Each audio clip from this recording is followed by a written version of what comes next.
Ancient civilizations, they didn't just throw metal on their heads, they engineered advanced helmets that were the pinnacle of technology for their time. From single-pieced bronze shells to fully enclosed steel systems, today's video is on the 15 most advanced ancient helmets. Let's start with number 15, the Corinthian bronze helmet. The Corinthian helmet, it is one of the most recognizable pieces of ancient armor. It was also technically advanced for its time. Emerging in Greece around the late 8th to 7th centuries BCE, it was made from a single piece of bronze, hammered and raised into a snug shell that wrapped fully around the head. Instead of being assembled from multiple plates, the metal was worked into shape from a flat sheet, which demanded some considerable skill in bronzesmithing and an understanding of how to harden and thin metal without cracking it. The helmet covered the top, sides, and back of the head with a solid nasal bar down the front and narrow openings for the eyes. The cheeks weren't separate pieces but extended as part of the same bronze shell. This design reduced the number of joints and therefore weak points where a blow could split or bend the armor. For the period, that kind of integrated coverage was more sophisticated than the open helmets that protected only the top of the skull. Some surviving examples have drilled holes along the rim and around the ears, which were usually interpreted as attachment points for an inner lining or maybe a chin strap. The linings themselves haven't survived, but the hole patterns are consistent enough across finds that the presence of padding and suspension is widely accepted. Over time, this design had evolved in ways that show an awareness of comfort. Later versions, sometimes called transitional Corinthian types, had cut back portions around the cheeks and opened the face a bit more, giving better hearing and vision. The fact that so many variants do survive from different Greek regions shows that the basic concept was successful. But by the 5th century BCE, the fully enclosed Corinthian helmet was slowly replaced in the frontline service by more open designs, which traded some protection for better situational awareness. And even then, Corinthian helmets remained in use in some contexts and appear frequently in Greek art. That persistence shows how advanced they were in their day. A single-piece bronze shell that was carefully shaped and reinforced. It was based on practical military needs. Number 14, the Roman Imperial Gallic helmets. The helmets used by Roman legionaries in the 1st and 2nd centuries, often grouped under the label Imperial Gallic, they show a different kind of advancement, standardized, mass-produced equipment for a large professional army. These helmets are known from numerous archaeological finds, including examples from sites like Mainz and the Rhine frontier, and their details have been studied in depth by historians and archaeologists. Unlike earlier helmets made from a single hammered bronze shell, these types were usually made of iron, with brass or bronze fittings. Iron, while harder to work with, it offered better resistance to cutting blows. The rear of the helmet flares out into a broad neck guard, forged as part of the bowl and then bent downward. This protects the back of the neck and upper shoulders from any slashing attacks. Articulated cheek pieces hinged on either side do protect the sides of the face while still allowing the soldier to put the helmet on and take it off easily. Ventilation and hearing were considered. Many imperial helmets have small cutouts or shaped gaps around the ears, and those allowed sound to reach the wearer while keeping most of the area protected. Some helmets include these embossed or raised eyebrows on the brow band. These might seem like purely decorative flourishes, but they also stiffen the front of the helmet and give it a distinct profile that likely helped identify Roman troops on the battlefield. Holes and fittings inside the helmets and wear patterns on surviving pieces show that they were used with padded liners, which would have absorbed shocks and made the helmet more comfortable during long marches. A secure chin strap, likely leather, helped keep the helmet in place if the soldier was knocked or moving quickly. Importantly, these helmets weren't one-off masterworks. They were produced in large numbers to broadly consistent patterns, yet still allowed for minor regional variations. The Gallic label comes from the stylistic traits thought to derive from Celtic armor traditions, like the distinctive ribbed brow and the decorative bosses. Incorporating some proven Celtic design elements into Roman equipment does show that the empire adopted and refined useful technology instead of relying on older Italian forms. Together, the Imperial Gallic helmets represent a very practical kind of advancement. Iron construction, integrated neck and cheek protection, attention to hearing and comfort, and a design that could be manufactured in quantity without losing effectiveness. For a military system that depended on discipline, this combination of protection and standardization, this is some of the most advanced in the ancient world. Number 13. The Sutton Hoo Helmet. The Sutton Hoo helmet is one of the most complex helmets to survive from early medieval Europe. It was found in 1939 in the famous ship burial at Sutton Hoo in Suffolk, England, and it's generally dated to the early 7th century. The original helmet was discovered in over 500 fragments, and the version on display in the British Museum is a careful reconstruction based on those pieces. That means some minor details of its exact shape are still debated, but the main structure and decoration is well supported. Structurally, a brow band runs around the head, with separate plates forming the crown and sides all riveted together. A prominent ridge runs from front to back, strengthening the helmet and supporting a tall crest. Hinged cheek pieces protect the sides and face, and a solid neck guard extends down the back. The helmet includes an iron nasal and mouth covering integrated with tinned bronze eyebrows and a stylized mustache, forming a visor that protected much of the face while still allowing vision through eye openings. The eyebrows are inlaid with garnets and decorated with animal motifs, which is an intricate chip-carved style. The use of tinned bronze here over iron creates a bright silvery surface that would have stood out visually, while also adding a corrosion-resistant layer. The outer surface was covered with tinned bronze panels stamped with detailed designs. Applying many small decorated plates over an iron core did require precise fitting and riveting, which combined metalworking, decorative stamping, and assembly skills. Evidence from rivet holes and surviving organic traces indicate that the Sutton Hoo helmet once had an internal leather and textile lining. This would have improved comfort, of course, and helped absorb shocks. And while the padding thickness and strap arrangement can't be reconstructed with any certainty, the presence of the attachment points is clear. Taken together, the helmet is advanced because of its multi-plate iron construction, integrated facial protection, and complex decorative cladding. It combines multi-disciplines in a way that go well beyond a simple metal cap, and it makes it one of the most sophisticated helmets of its era. Number 12. The Sasanian Spangenhelm. The Sasanian Empire. They ruled much of Iran and surrounding regions from the 3rd to 7th centuries, and they fielded heavily armored cavalry that relied on advanced helmets for protection. Unlike some Greek and Roman helmets made from a single piece of metal, many Sasanian helmets use a Spangenhelm construction, several metal plates joined by a framework of metal bands. In a typical helm, a metal brow band encircled the head, with vertical ribs rising from it and meeting at a central point or along a ridge.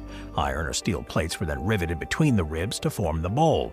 This modular construction allowed helmet makers to use smaller, easier-to-work pieces of metal instead of raising a single large dome. It also meant that damaged plates could be replaced without scrapping the whole helmet, which was a practical advantage for military use. What makes it advanced is the integration of a mail aventail, a curtain of interlinked metal rings attached to the lower edge of the helmet. This mail protected the neck, throat, and sometimes the lower face while remaining flexible, which sometimes rigid plates can't do. Some helmets appear to have included partial face protection, and some artist depictions show nasal guards and in some cases more extensive facial coverings, though the exact forms are difficult to confirm. Where physical examples do exist, they show evidence of nasal pieces or reinforcing strips down the front, which does suggest attention to this high-risk area of the face. Decorations on these helmets also show some advanced skill. Archaeological finds and museum pieces reveal silver or gold inlay, embossed designs, and sometimes gilded elements. Achieving durability here with decoration on iron or steel surfaces required experienced craftworkers who understood heat treatment, joining methods, and surface finishing. Overall, Sasanian Spangenhelm-type helmets with mail aventails do represent an advanced solution for heavy cavalry in the late antiquity. And even though many details must be inferred cautiously from partial finds and artwork, the core features are well supported. Number 11. The Japanese Kabuto Helms. The Japanese Kabuto helmet, especially from the late medieval Sengoku period around the 15th to 16th centuries, is a clear example of advanced helmet engineering. Surviving examples in museums in Japan show a high level of metalworking skill and careful integration of different protective elements. While Kabuto forms changed over the centuries, a common Sengoku type is the Tsujibachi Kabuto, where the bowl is built from multiple vertical plates that are riveted together. Instead of raising one large dome, armorers created a series of long, narrow iron plates and joined them along raised ribs. The plates meet at the top at a central piece, and this construction spreads the impact along the ridges and rivet lines, making the bowl strong without needing extremely thick metal. Around the lower edge, most kabuto carried a series of overlapping horizontal lambs or plates laced together with silk or leather. The shikoro hangs down to protect the neck and sides of the head while remaining flexible enough for the wearer to turn their head, and the plates are usually lacquered to resist weather and corrosion. Face protection was often provided by a separate component rather than a fixed visor. Warriors would wear a mempo or a hanbo, iron or leather face and chin guards that strapped to the head and sometimes hooked on to the kabuto. These pieces have clear attachment points and padding, and many examples show lacquered surfaces and small openings to breathe and speak.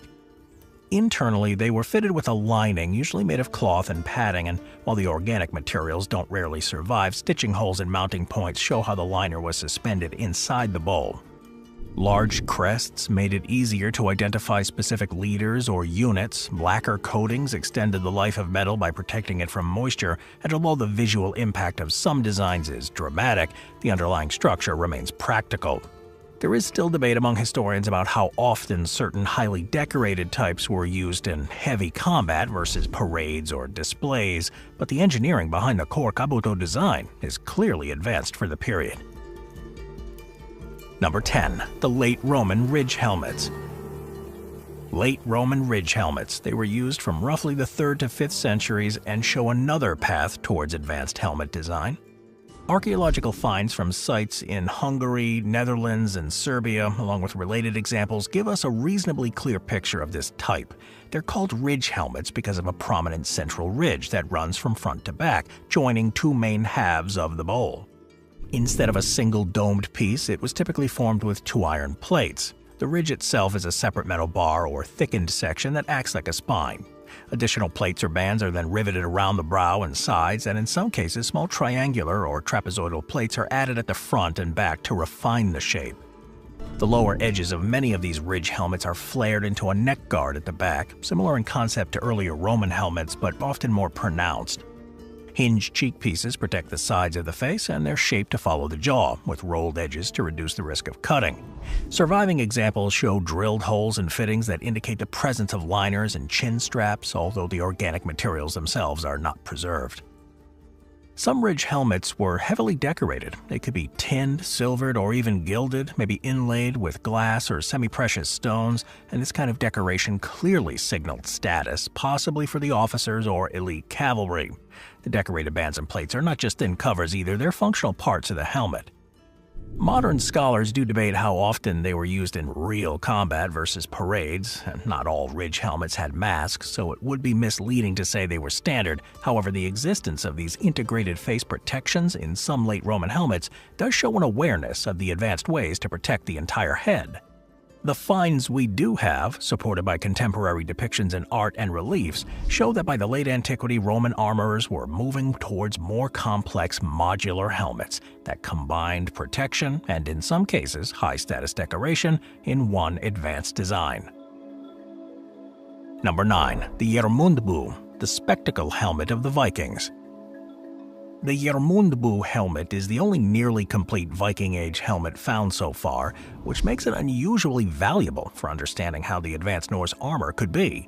It was discovered in 1943 in a burial mound in Norway, and it was usually dated to the second half of the 10th century. This helmet is now held in the Museum of Cultural History in Oslo. Structurally, it's a multi-piece construction. It uses a framework of iron bands that form a cross with 4 infill plates riveted between them. This kind of segmental or spangen type allows smiths to build a strong, rounded helmet using smaller pieces of iron, which were easier to forge and heat treat. The most distinctive feature is the so-called spectacle face guard. This is an iron plate that covers the area around the eyes and nose, with 2 rounded eye openings connected by a solid nasal. It protects the upper face without completely blocking your vision, and unlike a full mask, the spectacle guard leaves the mouth and lower face open, which does balance protection and breathability. The shape isn't guessed. It does survive clearly enough that modern reproductions can follow it closely.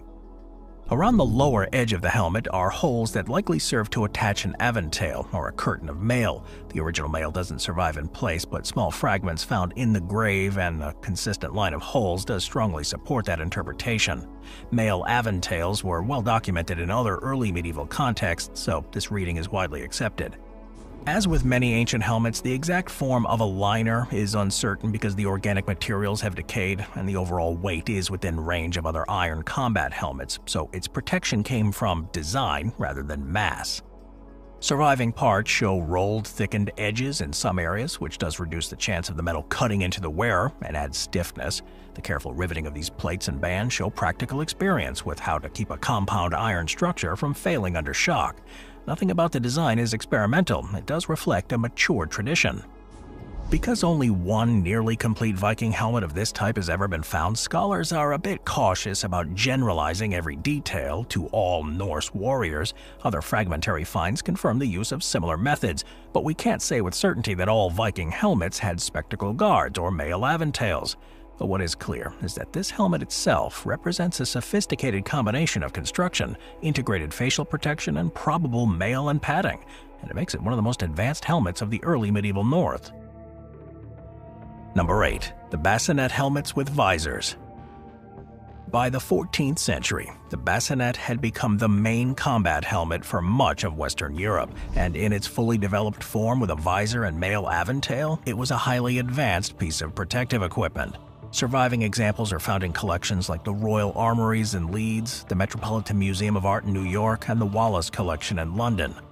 The bassinet began as a close-fitting iron or steel skull cap worn under large great helms, but it evolved into a standalone helmet with a pointed or rounded dome that enclosed most of the head.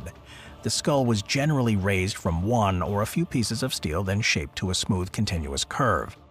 As warfare was shifting towards more mobile fighting and heavy cavalry charges, the lighter weight of the bassinet and closer fit made it more practical than the bulky earlier helmets. A key advance is the hinged visor. Several types existed, including the clap visor that pivoted from a single hinge at the brow and the hound skull visor with a long tapered profile. When lowered and secured with side pins or hooks, the visor offered strong protection for the face against arrows and sword blows. When lifted, though, it did allow better vision, communication, and airflow, which was important outside of immediate combat. Protection for the neck and lower face was provided by an attached mail aventail, and it covered the throat, neck, and sometimes the shoulders, yet remained flexible enough to move with the wearer. Some high-status bassinets show some careful attention to aerodynamics and deflection. The pointed sugarloaf or hound skull shapes encouraged blows to glance off rather than land squarely. That's not speculation. Experimental tests with accurate reproductions have confirmed that sloping surfaces like this can significantly reduce the energy transmitted by a strike. But over time, as plate armor improved, the mail aventail was often replaced by a bevor that locked into the helmet, leading towards the fully enclosed armet and close helmet of the 15th and 16th centuries. Even so, though, the matured visor bassinet does stand out as a major step in helmet design. Moving on to number 7, the Ottoman turban helmets. So-called turban helmets from the late medieval and early modern Islamic world are among the most sophisticated steel helmets of their time. They were made across the Ottoman Empire roughly between the 15th and 17th centuries, and they get their modern name from the fluted, spiraling shape of the bowl, which can resemble the folds of a wrapped turban. Structurally, they're usually made from a single piece of steel that was hammered into a tall, conical, or slightly bulbous bowl. Instead of leaving the surfaces smooth, armorers forge deep vertical or diagonal flutes into the metal. They're not just decorative, these raised ridges make the shell stiffer, helping it to resist bending and spread the force of impacts. Most turban helmets included a pointed finial or a spike at the crown. Sometimes it was threaded so it could be removed. Around the lower edge, there's generally regularly spaced holes or loops for attaching a mail aventail. The aventail protects the neck, throat, and sometimes the lower face, which combines rigid head protection with some flexible coverage below, which is a pattern seen in Sasanian and European designs. Some helmets include hinged nasal bars that drop down from the brow and can be secured in place, protecting the nose and central face. Others were worn with separate steel face masks or mail face veils. Not every example has all these elements preserved, so it would be inaccurate to say there was a single standard arrangement, but what is consistent is the option to extend protection. Many of these turban helmets carry bands of inlaid or overlaid silver or gold, often with Quranic verses, invocations, or maybe the names of titles and rulers. Adding these designs to hardened steel, often in thick durable inlay rather than just surface paint, did require specialist skills in chiseling, inlaying, and polishing. As with most helmets of the period, the organic materials rarely survived fully intact like the padding, but the mounting points made their existence clear. Chin straps, also leather-based, would have held the helm firmly in place, on horseback or on foot. Taken together, these Ottoman turban helmets did represent an advanced balance of protection and mobility. They were both a functional battlefield tool and a complex object of craftsmanship and can still be studied in detail today.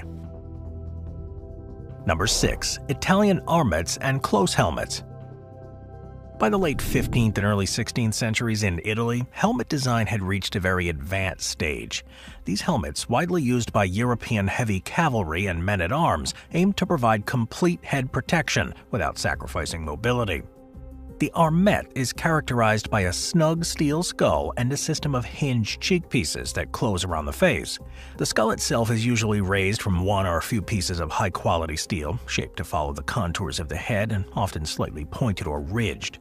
The key innovation was the side plates. Instead of a simple pair of hanging cheek guards, the armet uses pivoting cheek pieces that swing forward and meet at the front, locking together to form an almost continuous shell around the face and jaw. Most of them featured a separate visor that pivots up from the brow, and when down the visor covers the upper face and sometimes the entire face, with carefully placed eye slits. When lifted, it exposes the face for better vision and ventilation, and below the chin many armets have a wrapper or lower faceplate so that with visor and cheek pieces closed, only very narrow openings are left. The closed helmet, which appears slightly later, does simplify and refine the idea. Instead of cheek pieces that meet at the front, it usually has a single pivot point at each side for a combined visor and bever assembly. When closed, the visor for the eyes and nose and bever for the chin and throat form a solid front. Internally, they use suspended liners of cloth and leather to keep the steel shell off the skull. The liners could be adjusted to fit the wearer, spreading the weight and helping with impact absorption. The edges were usually rolled or inwardly turned to stiffen them and to reduce the chance of cutting the user. Many helmets were made from fairly thin but hardened steel rather than simple heavy iron, which does improve protection without any huge weight increase. Some can be shown through metallurgical studies to have been heat-treated or even case-hardened, though the exact methods vary by workshop and period. Decorative armors from workshops in Milan and Brescia add etching, gilding, and fluting, but even plainer helmets displayed precise shaping and alignment of moving parts. Joints have to meet accurately for the visor to close securely and for locking mechanisms to function. In combination, the armet and close helmet represent a peak in pre-modern helmet design. They deliver near-complete head coverage in steel, integrated with the rest of the plate harness, and they move well enough to fight effectively on horseback or on foot. Number 5. Chinese Brigandine Helmets. Late medieval and early modern China produced a wide range of helmets, but some of the most advanced belong to the Ming Dynasty. Surviving examples in Chinese and foreign collections show these complex brigandine-style construction, where multiple metal plates are fixed inside or onto a fabric of a leather shell. A typical Ming brigandine helmet has a rounded or slightly conical shape. The outer surface might look like cloth or leather, sometimes decorated or dyed, but underneath there are rows of small iron or steel plates. In some examples, the rivet heads are visible on the outside, which forms regular patterns. In others, they're hidden beneath the outer layer. This kind of multi-plate system does spread the force of impacts, and it reduces the chance that a single crack or dent will compromise the entire helmet. Many helmets have a top finial or a knob, which can be purely functional, or as a structural cap, or serve as a mount for a plume. Around the lower edge, some examples bear attachment points for a mail curtain or additional parts to protect the neck. Others rely on extended shape of the shell itself, flared slightly at the back to guard the upper neck. Inside, the helmets usually had organic liners made from fabric or padding, and that allowed the helmet to sit securely on the head and help absorb shocks. Ming troops, especially guards and heavy cavalry, often wore brigandine or lamellar body armor made of many small plates. The helmet uses the same logic: modular plates, easy replacement of any damaged section, and a balance between protection and mobility. Using small plates also made it possible to work with smaller pieces of metal, which were easier to produce and heat treat. Decorations do exist, but it's generally secondary to the function. Some have painted or lacquered outer shells and applied cloth patterns or brass and copper fittings for chin straps and finials. High-status pieces could be more ornate, but even then the underlying structure remains a carefully riveted grid of plates.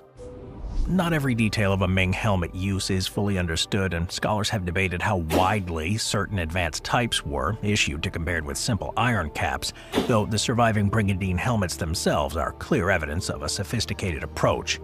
They show that advanced helmet design wasn't limited to just Europe and the Near East, but also developed independently in East Asia. Number 4. The Indo-Persian Kulakud helmets. From roughly the 16th to the 19th centuries across parts of Iran, northern India, and neighboring regions, warriors used a distinctive helmet known today as the Kulakud. Many well-preserved examples survive in museums and private collections, so this type is one of the best documented advanced helmets from the Islamic world. Although designs vary, their helmets share several key features: a steel bowl, an adjustable nasal bar, and a mail curtain to protect the neck and lower face. In many examples, the crown carries a short spike or a finial that could support a plume or simply serve as a stylistic feature. Some bowls are smooth, while others are subtly fluted or ribbed to increase their stiffness. One advanced element is the sliding or pivoting nasal bar. This is a flat strip of steel attached to or at near the top of the bowl that can be lowered to cover the nose and central face, or raised out of the way. A slot, clamp, or a small mechanism near the brow often holds it in the chosen position, and surviving helmets show various locking systems. They're all aimed at giving the wearer an option to adjust protection according to circumstances: full defense in combat, better vision and breathing when not under immediate threat. Many still carry their original mail curtains made of interlinked rings of iron or steel. The aventail hangs down to cover the sides and back of the neck, and often the lower face and throat. But the decoration here can be quite elaborate. It's typically added in ways that don't weaken the structure. Many pieces do carry gold or silver inlay, and the bowl and nasal bar do form floral motifs, calligraphy, or even geometric designs. The patterns are inlaid into the surface of the steel, not simply painted on, which would require careful chisel work and control of hardness, so the helmet remains sound. There are some variations across the centuries and regions, though, so not every Kulakud has the exact same dimension or decoration. However, the core package, the forged steel bowl, adjustable nasal bar, and integrated mail aventail, forms a clearly advanced head protection system. It allowed the wearer to tune the balance between protection and visibility, extended coverage through flexible mail, and combined functioning engineering with high-quality decorative metalwork. Number 3. The Greek Chalcidian helmets. The Chalcidian helmet. It was used from roughly the 6th to the 4th centuries BCE in parts of Greece, and it represents an evolution from earlier, heavier Corinthian helmets. Structurally, it's made of bronze, usually hammered from one or a few pieces of metal that are then shaped and riveted where necessary, and unlike the Corinthian helmet, which fully encloses the face except for a few narrow eye slots, the Chalcidian helmet opens the face more widely. It keeps a strong nasal guard down the center but allows more room around the cheeks and eyes. This wider opening does give better vision and breathing, which would have been useful in both hoplite phalanx combat and more mobile fighting styles. A key advanced feature is the handling of the ear area. Many Chalcidian helmets include deliberate cutouts or shapes that recessed around the ears. These recesses are visible in surviving pieces and allow sound to reach the wearer more directly. This was a major improvement from the Corinthian, whose tight face and cheek coverage could significantly muffle sound. Cheek pieces on these Chalcidian helmets also do represent a technical advance. Instead of being fixed and fully enclosing, they're often hinged or at least separately attached. That makes the helmet easier to put on and take off, and it can improve comfort. At the back, the helmet typically has a flared neck guard, and this protects the upper spine and neck while still letting the head move. Some examples have a single ridge running down the back for reinforcement, while others are smooth. Rivet holes and metal loops along the rim in few specimens do indicate that additional padding or attachments could have been used. Their walls were thinner than many earlier Greek helmets, but shaped in ways that do keep the strength of the structure: curved surfaces, thickened brows, and reinforced nasal bars. The Greek armorers clearly understood how to distribute bronze where it mattered most without making the entire helmet too heavy.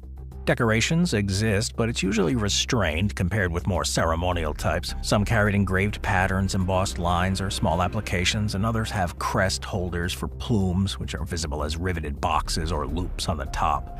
But overall, the helmet is advanced not because it adds metal or heavier protection, but because it refines earlier designs to improve the hearing, vision, ventilation, and comfort of the user, while still maintaining a great defense.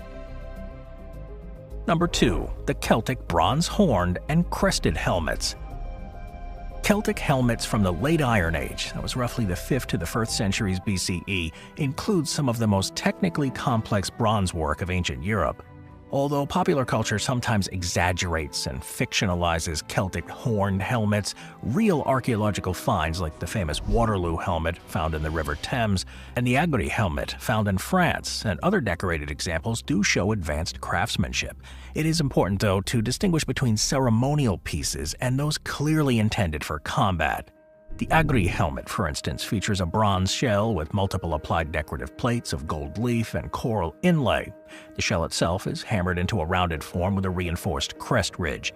And although the gold and coral are decorative, their attachment requires some precision. The bronze has to be strong enough to hold the rivets. And metallurgical studies show evidence of annealing and repeated working, indicating a process for shaping and hardening. The Waterloo helmet is a different kind of artifact. It's made of bronze and adorned with 2 outward-facing horns. These horns are hollow and form separately before being securely riveted to the bowl. While there is debate about whether this specific helmet was ever used in battle, the structural techniques are clear, joining curved, hollow bronze shapes into a main shell without splitting or weakening the joints. It would have required excellent craftsmanship. Seam lines, rivet placements, and surviving construction marks do confirm how the helmet was assembled. Many helmets from Celtic culture, even simpler ones, show advanced forging and shaping. Some have large, integrated cheek pieces, others have crests made from separate bronze elements that slot into mounts on the top of the shell. Decoration in Celtic helmets is dominated by intricate curvilinear motifs, characteristic of Latin art. These patterns are chased, engraved, or applied in thin metal sheets, producing even symmetrical designs. Inlays of coral, enamel, and other material do show an ability to combine metalworking with other craft. And while the function of certain decorated helmets does remain debated, the archaeological record leaves no doubt that Celtic armorers were capable of producing complex, multi-component bronze helmets. Even when ceremonial, these helmets do represent a level of skill that goes beyond simple protective gear into highly specialized metalwork. Number 1. The Phrygian Thracian Helmet. The Phrygian-style Thracian helmet, used approximately from the 5th to the 3rd centuries BCE across regions of Greece and parts of Anatolia, do represent one of the most technically advanced helmet designs of the ancient world. The defining feature of the Phrygian helmet is the forward-leaning Phrygian cap crest, an outward curved forged from bronze or less commonly iron, and the shape is not decorative guesswork. It appears consistently across excavated helmets and iconography. It forms a smooth, continuous forward arc from a single metal sheet that required exceptional control to make. Tool marks on extant pieces show cycles of raising and planishing that indicate an advanced knowledge of metalworking. The forward curve does also serve a functional purpose. It helps deflect downward and frontal blows. Instead of a vertical dome that receives impacts directly, the crest angles strike away, reducing the force transmitted to the skull. Facial protection in these helmets is integrated into the shell rather than added as separate plates. Most Phrygian helmets included an extended nasal guard forged as part of the same bronze sheet, not riveted on. Many examples also feature large hinged cheek pieces that cover the sides of the face and jaw. These cheek guards are shaped in 3 dimensions, following the curvature of the face, which was an impressive technical achievement for bronze, which is difficult to form into compound curves without cracking. The lower edge of many helmets does flare into a reinforced neck guard, and that part protects the back of the head and upper spine while still allowing the wearer to turn their head. Some examples have small perforations or rivet holes around the rim, which is evidence that padding or a chin strap or even possibly a thin lining was once attached. And as usual with ancient helmets, the organic materials have not survived, but the attachment points are present and repeat consistently across the specimens. The decorations on these Phrygian helmets does vary. Some pieces are plain, showing only careful working of the bronze surface. Others carry embossed brows, engraved linear motifs or patterns. These decorative features do remain subdued, though, compared with the elaborate ceremonial helmets of other cultures. Nevertheless, the precision of the decorations, even when they're this simple, demonstrates a high degree of skill. The helmet's overall weight, too, based on surviving examples, tends to fall within a manageable range for sustained combat. Armorers had to achieve that by varying the thickness of the bronze strategically, reinforcing the brow, the nasal, and crest, while thinning the sides where less risk was present. But because well-preserved Phrygian helmets exist in multiple museums, their features are not speculative. This forward curving crest, the integral nasal, hinge cheek pieces, and reinforced neck guard represent a highly advanced synthesis of shaping, protection, and comfort. This was achieved centuries before many other cultures even developed similar forms.